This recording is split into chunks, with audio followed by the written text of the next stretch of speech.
Why hello there, fellow keepers. Rhadamant here. Thank you for tuning in to Icarus, Volcanic Prometheus. Episode 24, Beekeeping and Amassing Ore for Electronics. You feel like my inventory is too small? Well, at some point I could replace my armor with pockets. Or fall damage with pockets. Like add as many pocket mods as I can, but that's an attachment bench thing, and we didn't vote for that.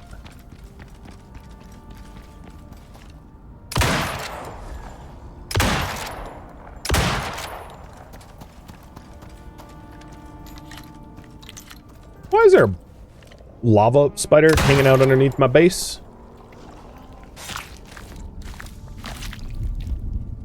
Oh, right. Ditch my radar for a rabbit. Thank you. Good reminder. I'm just going to throw the radar on the ground and let it decay away, because I don't want it. So this is what I was referencing earlier. When animals go aggro, they can't attack the wind turbine because they're stuck attacking the foundation, because the foundation is like the first thing they'll interact with, which keeps the wind turbine protected from animal smashings, which you want, obviously, to avoid.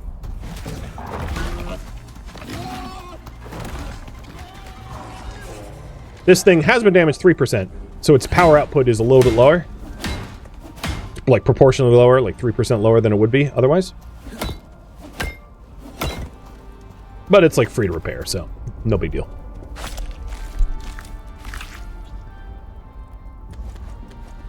Come on, give me gamey meat.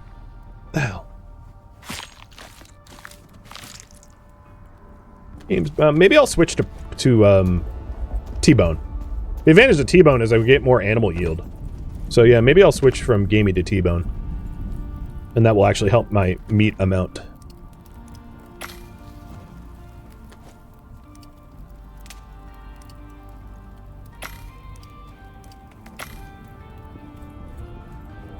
When you're voting the butcher block, one of the big reasons I don't use the butcher block very much is it's very inefficient use of raw meat. So the butcher block like actively competes against making biofuel, I find. It's not exactly true, but like that's functionally how I see it, at least. Because if all of your animal meat turns into prime meat, you don't end up getting a lot of spoil meat for other purposes.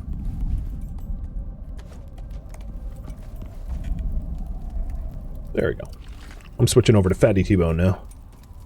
Fatty T-bone's benefit is butcher yield, whereas the gamey meat was melee damage. So I'll be doing less melee damage, but more butcher yield, which will help with the keeping things, keeping myself fed. Come on, pig, get out of there.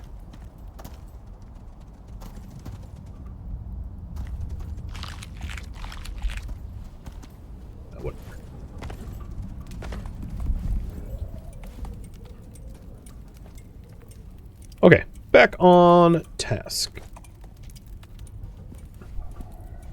Oh, it's JD that's stuck. They're almost max level, too.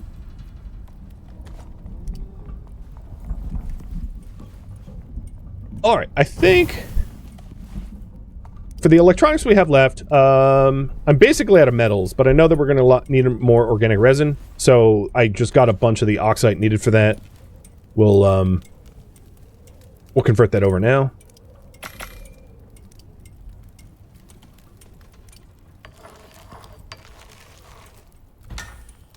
I'll top up my oxygen. I don't really need to top up my water because I have plenty of water. I didn't use up a lot of medicine, so we have a bunch of flour, charcoal, and salt to make more health recovery elixirs if and when we need them. But I have 8 right now, so I don't really feel like I need them at the moment. One of the other things that would help with the yield is to upgrade from iron tier to titanium tier for sickles and the like. So that's another thing that we can consider going forward. But at the moment, the real barrier to our ascension into true tier 4 technology will be the lack of copper and gold. So let's grab my pick varieties. And I know I don't have titanium picks yet. Titanium picks aren't a huge boon over the platinum ones, but the attachments would be. The attachments would be better. Titanium pickaxes, as you can see, are 140 yield, and the ones I have right now are 133 yield. So the platinum picks are like close enough as far as I'm concerned for now. until we really invest in titanium stuff.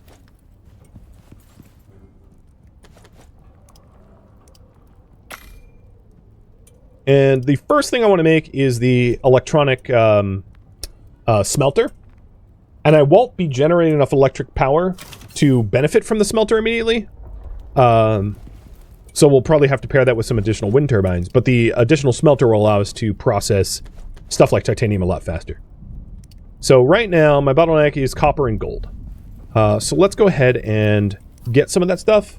And most of the caves immediately around me, I've tapped out. So we're going to have to hit up some new high yield caves. So I don't think I've hit this cave here, which is a higher yield cave, which is not too far away. So that's my next destination. I don't think I need my boars with me, though. Because I feel like the boars are... They just kind of get, like, stuck in caves. And some of the caves have lava, and I don't really need the boars getting stuck in a pool of lava. So, Slotus, JD, and Dom will all be on wander here.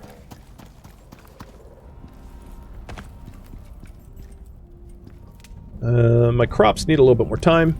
And then once we do the next harvest of crops, I'll call down seeds for strawberries, wild berries, and sugarcane.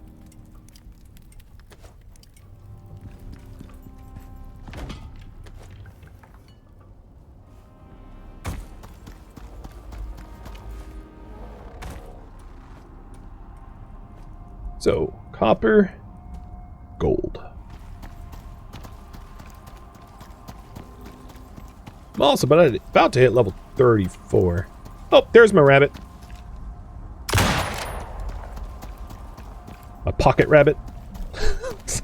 Weirdest thing that I move faster with a rabbit on my belt. But, you know, I'm not going to argue with the game. I'll just benefit instead. This is a minor cave, but it might have some resources for me.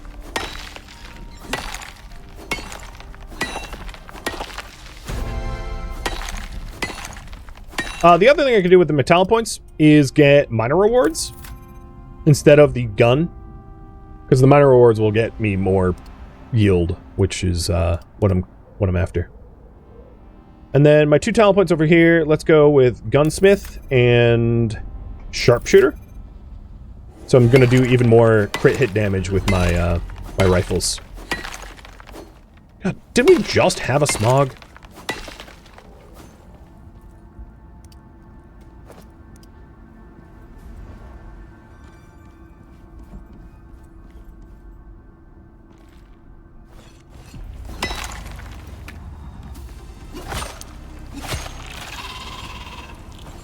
Gold.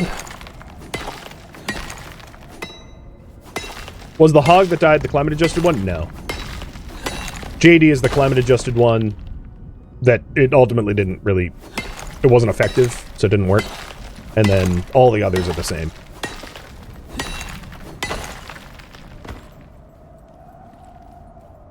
I will also say that there might actually be a benefit for each of your pets to have a different status effect that they focus on.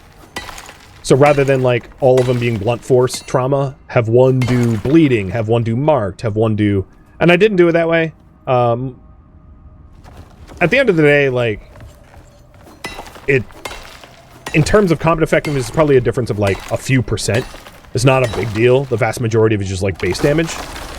But I will admit that, like, having them all have carry different status effects, I think it's going to be more beneficial. I just didn't do it that way.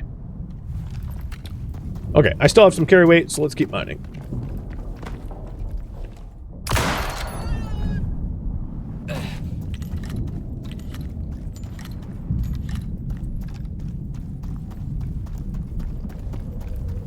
And there ought to be...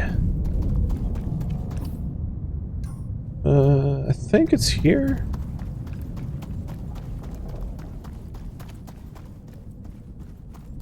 Oh, in that last cave, was there any... Oh, no, it's not here. I don't think there was any deep ores, if I'm not mistaken. Oh, you know what? I'm looking for the cave here. Never mind. The little cave I just entered didn't have any, Oh, here's one. Is this... Oh, yeah, I was looking for this one. The... What is it? Southeast of K2? Oh, no, this is a small cave. Never mind. Still, it'll be useful. Especially if I want a beehive, because, getting bee queens is, like, super important.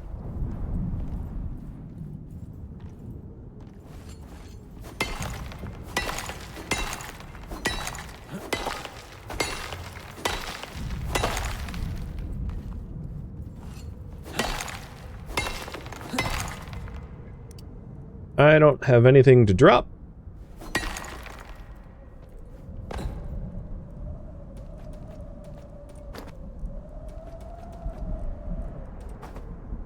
So I'm full. Well, I'll come back to this one because there's still a lot of resources left to grab.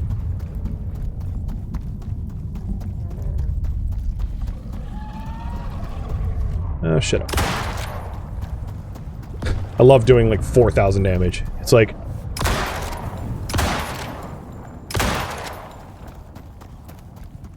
Oh, you know what? I did want the primate. So, I might need to drop a little bit more, copper for their prime. Because I'm switching over to the prime as my third food slot. And hosing a swarm of, Alright, I'm gonna drop the gold instead. Hosing a swarm of... Oh my god, the primate that heavy? Holy hell. Well, once I come back to this cave, I'll try to pick the gold and copper that I'm, like, dumping back out. Why is the meat? I mean, I know it's massive slabs of meat. But I'm surprised. I'm having to ditch so much ore for it.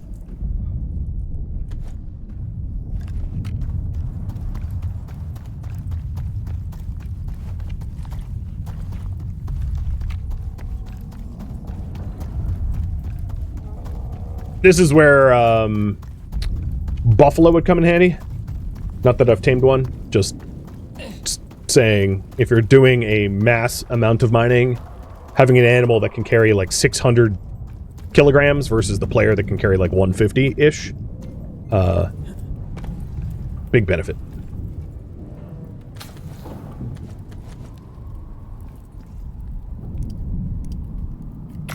Alright, this potbelly stove is almost out of coal, so I'm going to grab half the coal that was in my quarn and stick it in.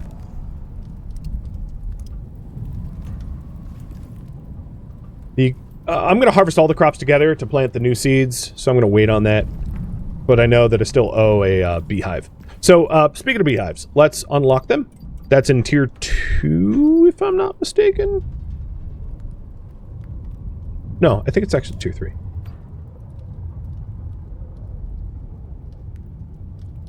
God, where is the hives? I'll search bee.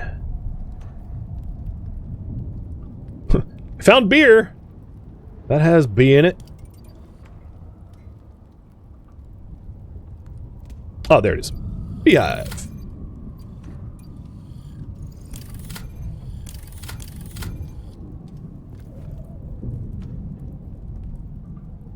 So 10 honeycomb and copper nails. I accidentally made a whole bunch of extra copper nails, so they should be floating around here somewhere. Where would I would have put them in the carpentry bench? Yeah, there they are.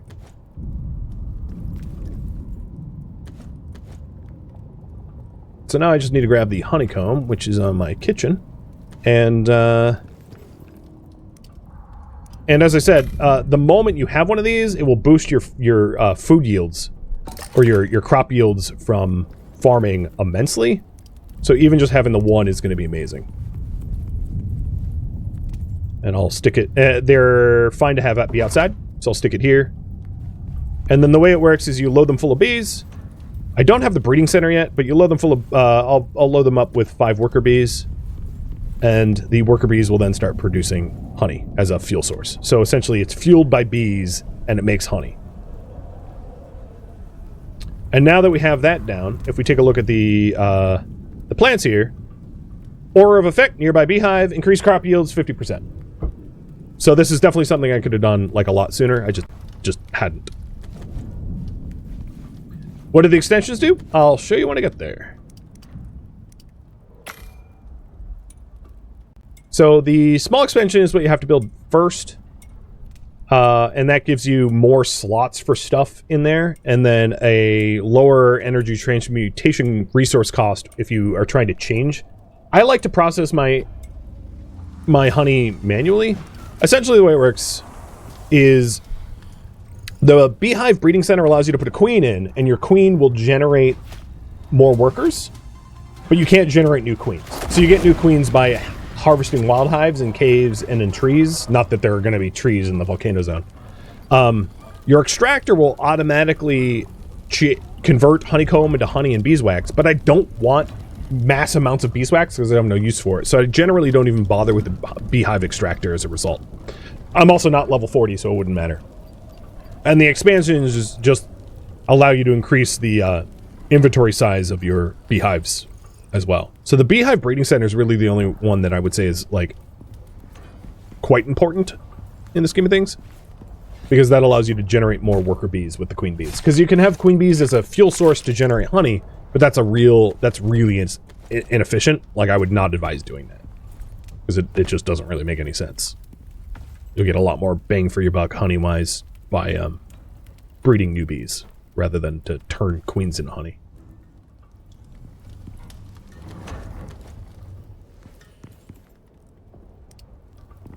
So for me to afford any of that, I'm going to need more honey generated by the bees that are already in there. So the next beehive expansion is like more honeycomb than I currently have. And I could go into caves and like mine it up, but I'll get the honey over time by just waiting. All right, I should go back for the ore that I like dumped on the ground. So let's go grit that stuff before it goes bye-bye.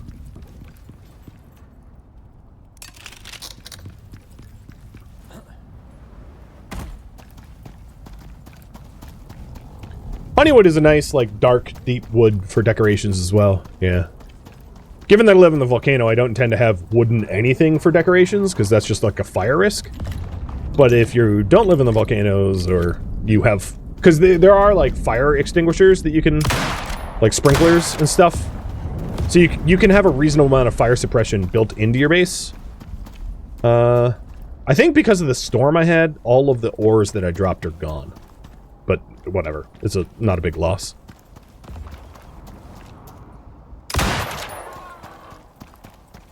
Because there is a tier 4 tech. There's a lot of different fire suppression technologies, like water bombs that you can throw. They all have varying degrees of efficacy. But in tier 4, I forget where it is. The sprinkler. Oh, I also should pick up the thumper. Does thumper require... Yeah, it does require composites. Wherever the sprinkler, I don't know. But yeah, there is the sprinkler too.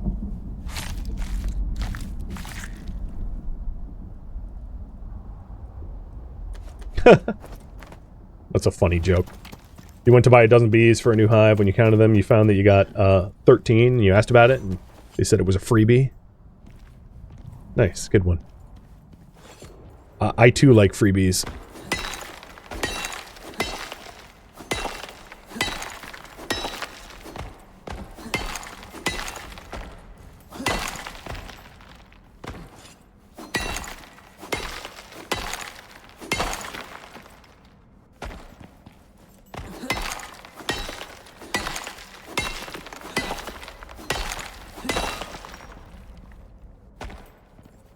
This cave's got silica for deep deposit. Oh, that's useful. I'll, where am I? I'll mark that down on my, tracker. The IcarusIntel.com tracker.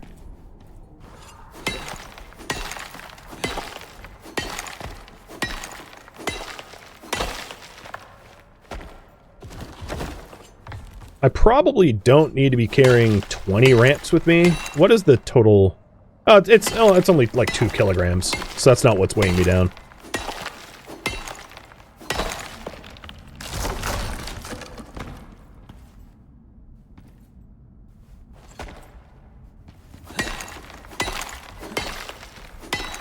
Maybe the drop door in the cave survived?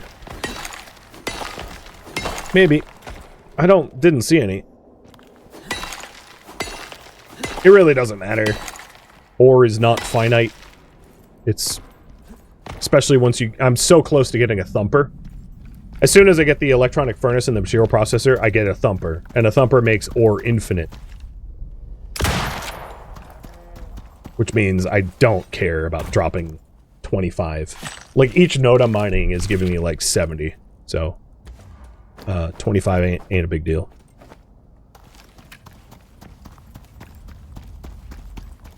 The only ore that I would care about would be exotics. That would be the exception. So it was like, purple or red exotics, yeah, okay, then I'm not going to just drop it on the ground, because that stuff converts to Ren at pretty high ratios. So now that I've gotten a whole bunch of copper and gold for electronics, let's go ahead and sow a new run of seeds and get ourselves some crops that I'll put to use for better, higher quality food soon. But I'm almost enough to get the electronic furnace. Especially if I, now that I have a lot of copper and gold in the queue, and once that copper and gold gets processed, I will definitely have enough for the electronics furnace, I think.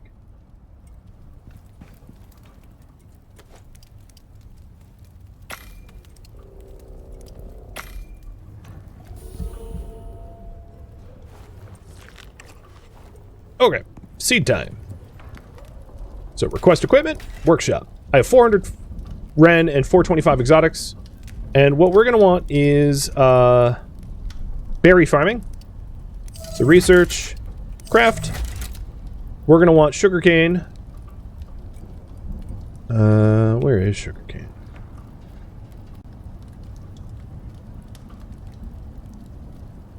Brain not braining.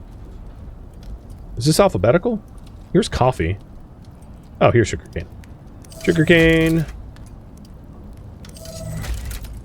And then, strawberries.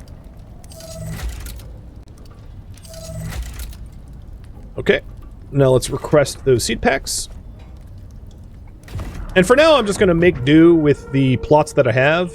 Although I fully acknowledge that getting more dirt for more plots, like, might make sense. Cheers, by the way. But I think it makes even more sense once I have, like, active plumbing. Once I have, like, plumbed slots, I get even more bang for my buck out of the farming that I got.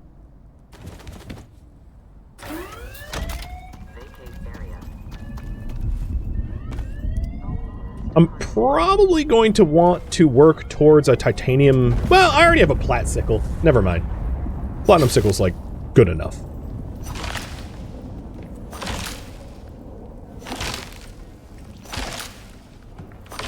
One thing I must say that I'm very happy about is, the bees don't make a lot of noise, and thank God for that. I hate when games are like, hey, you should do beekeeping, and then the bees are, like, loud as hell. Hate it. Hate it. Because it's like, what, am I supposed to just endure this annoying noise forever? Till time immemorium? Like, screw that noise. That's horrible. Horrible, horrible game mechanic when that happens. Alright. Strawberries, wild berries, and sugarcane. So we'll do 1, 2, 3. 1, 2, 3. Actually, I probably want more sugarcane grown than the other stuff. So all the sugarcane, and then... Because the yields of wild berries and strawberries is quite high. The other thing that I will say about wild berries and strawberries is... they rot very quickly. So not having a deep freezer for them means that they're most of my initial yield for this stuff is going to be to go into more berries, whereas the sugarcane won't rot once processed into sugar, because things like sugar and flour just don't have decay timers in Icarus. Because, like, functionally speaking, flour would not rot if it was kept, like, dry and whatever. It wouldn't rot in, like, the time scale that matters in Icarus. Okay, so that part's done. We really need gold, so I'm going to switch from copper to gold for processing. And we're pretty close to having the materials needed for the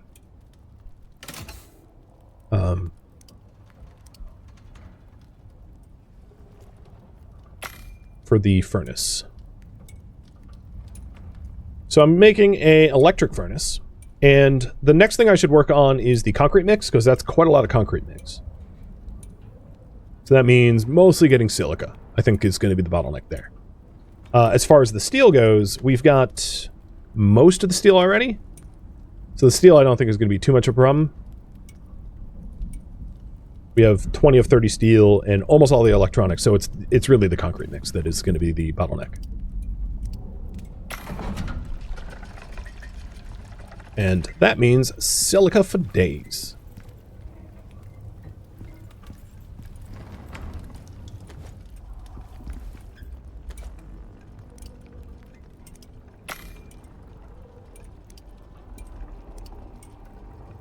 So I've got all the electronics now that I need. Good. All right, so let's go get the silica. The last time I went for silica, I went northwest, so I'm going to go southwest for silica this time. And if I'm just getting silica, let me, you know what I have to do? I'm going to drop all of my picks off, and my hammer off, and my electronic tool off for less weight, less space. I'm going to drop all but 2 splints as well, so that I'm just not, like, weighed down by a lot of stuff. Because I feel like the amount of stuff I was able to get on last run was limited not by inventory space, but by carry weight.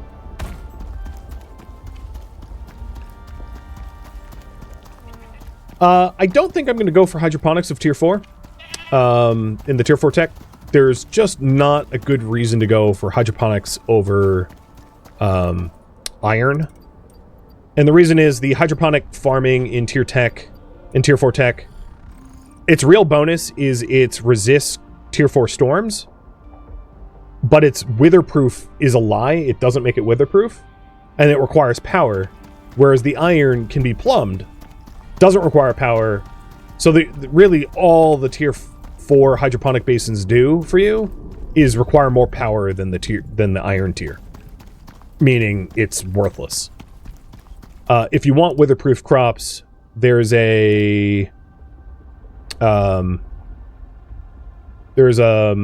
is best witherproof crop talent in here that you would get. So there is still some bugs or lack of proper information about talent points that makes certain talent points or certain blueprints worthless.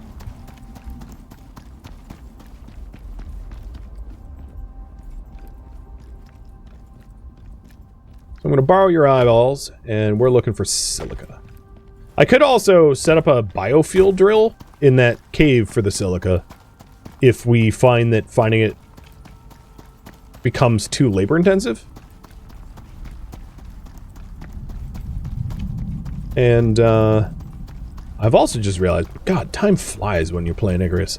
I'll do a run of silica and then wrap it up because I'm out of time. One of the other things that we needed was a little bit more steel. I needed 10 more steel for the furnace as well, so any iron that I find I should grab too. And I'm almost level 35. The big milestone of 35 is the armor that I was eyeballing is the armor that I want, the high tier obsidian armor, is unlockable at 35. But it does require composites, so all the material processor and electronic furnace stuff needs to be done first. And then on top of that, I would need the electronics bench the electric bench as well. So there's a bunch of other requirements to get the obsidian armor, but that obsidian armor is like extraordinarily good and lets me shrug off fire and lava and environmental heat stuff like it's basically nothing.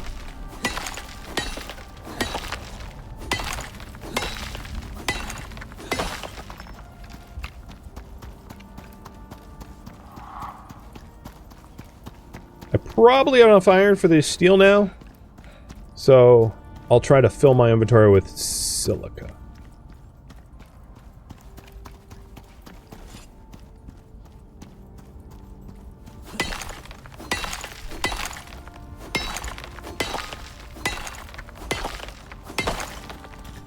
The highest tier armor lets you basically shrug off all physical damage outside of, like, fall damage for the most part.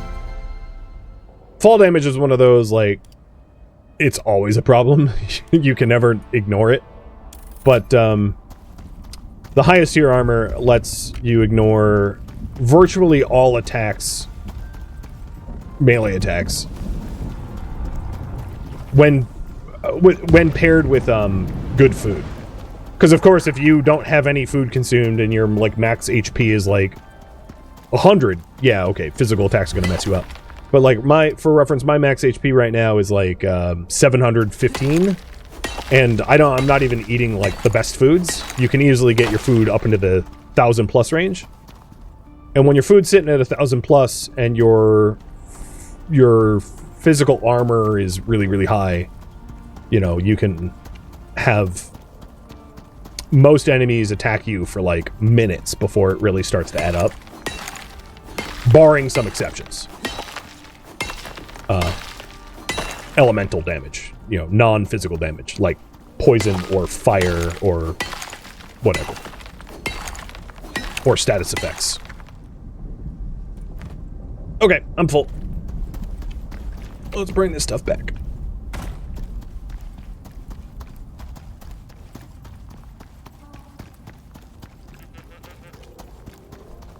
When talking about, like, being pinned by needlers, there are attachments for your armor that... So, if, like, let's say you didn't want to ever get cave sickness. You could set up your armor with attachments to... and certain backpacks and stuff like that to ignore cave sickness. Or, let's say you didn't want poison. You know, or you were trying to kill a poison boss. You could set up your armor to ignore poison damage. You know, so, like, depending on your situation, you're going to want to attune your armor. So for me, I want obsidian armor, for the most part, because it gives me a hell of a lot of protection against lava, heat, the things that I commonly interact with. It's not going to do a whole lot for me if I'm going into the Arctic. So if I do plan on, you know, if I plan on doing more of these objectives and they have me going into Arctic zones, I might want to consider armor that is better suited for Arctic and to carry it with its own separate attachments alongside volcanic armor. That would not be an unreasonable thing to do. So that you have different armor for different zones. Because it's... Composite armor, I would say, is the armor that bridges both gaps, but composite armor doesn't do a great job with both. It's just reasonable with both. So if you intend to go from extreme hot, like, you know, if I'm standing here at like 90 Celsius, and then I go to like an Arctic zone at like -20 Celsius, I'm gonna probably want specialized armor for both zones. Whereas if I'm just going in the swamps and grasslands, composite's totally reasonable.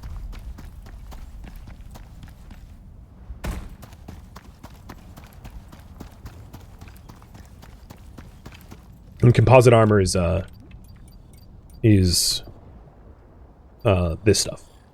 This is sort of the generic tier 4 armor. 50% cold, 50% heat, physical and exposure resistance. It's well balanced. Whereas the obsidian armor is 73 heat, 39 cold. It's still not bad cold.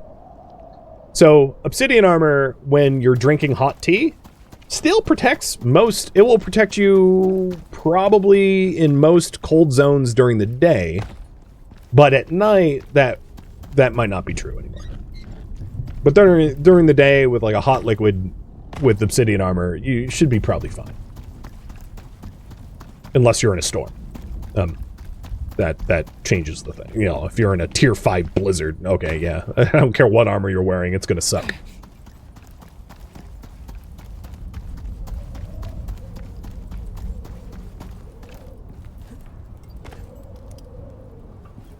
Well, that was a really good run for silica. And we ran out of tree sap.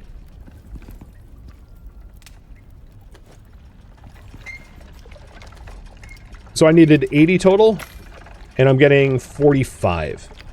So now we ran out of, I think, regular stone. So silica is actually not our bottleneck going forward. It's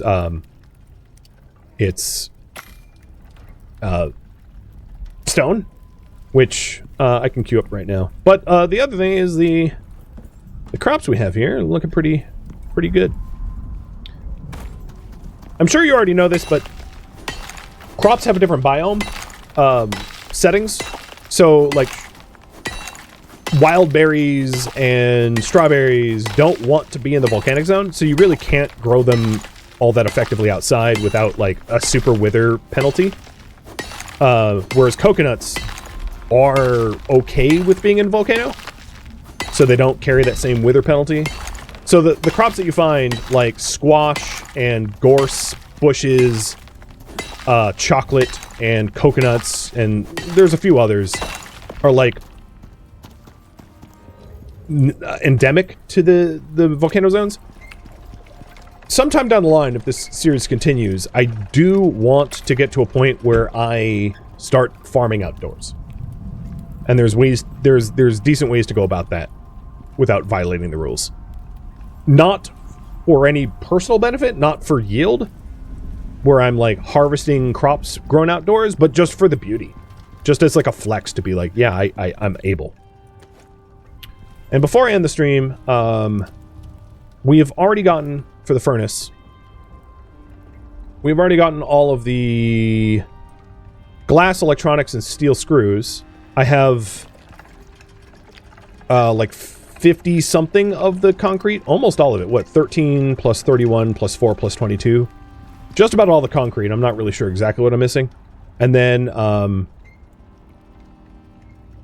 the steel, I have all the blooms required for the steel right here. So I think just about every single resource we need for the furnace is obtained at this point, if I'm not mistaken.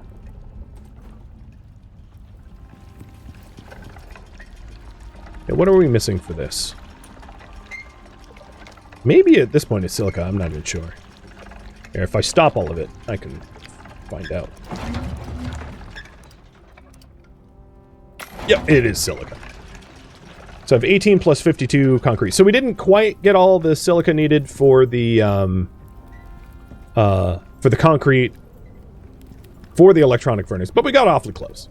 And I think this is where I am going to leave off, at least for this week. Thank you for tuning in to Icarus Volcanic Prometheus, which originally streamed live on Twitch. If you have any feedback or questions for me, let me know in the comments below. If you'd like to catch a live stream of mine, Rhadamant.com has my stream schedule and countdown timers to upcoming streams. If you'd like to join my online gaming community on Discord, Rhadamant.com has a link to it, as does the description of this video. Thank you so very much for watching. Special thank you to my Twitch subscribers, Patreon patrons, and viewers like you that support the channel and made it all the way to the credits. Thank you so very much. I hope to catch you next episode or an upcoming stream. Farewell, my fellow prospectors.